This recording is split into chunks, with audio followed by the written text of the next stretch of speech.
Hi, my name is Mark Renz, and I'm here today to talk to you about identifying perennial pepperweed, an invasive plant in Wisconsin. This plant is new to Wisconsin. We only know of about 3 populations present throughout the state.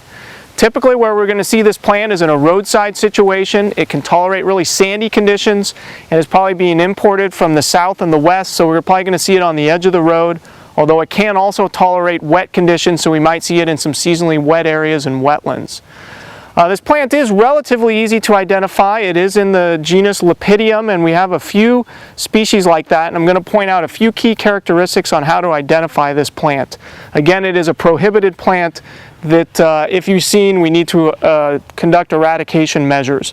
It is a perennial plant and has perennial roots which are quite distinctive and quite large, and they creep and can cause this plant to spread asexually as well as seeds.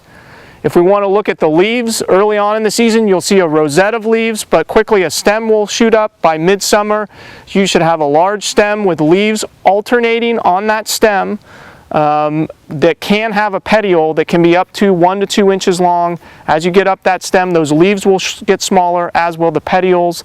We can have some serration, but typically there's not a whole lot of serration, and on those leaves on the stem tend to have no hairs and be completely glabrous, which is a key characteristic.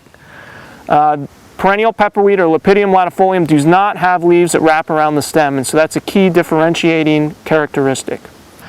When looking at the flowers are distinct of a plant in the mustard family.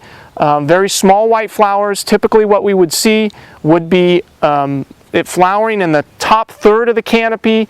Not very distinct at all, these flowers, but what we see here is we don't have a flower head, but we tend to have a very loose inflorescence in the top third of the canopy here, very distinct of this plant.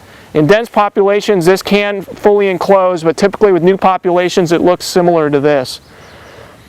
So again, these are all the key characteristics, including the leaves, the creeping root, and the flowers to help you identify this plant. It's a new invader, it's prohibited, so we really want to get after it quick and conduct management in a timely manner.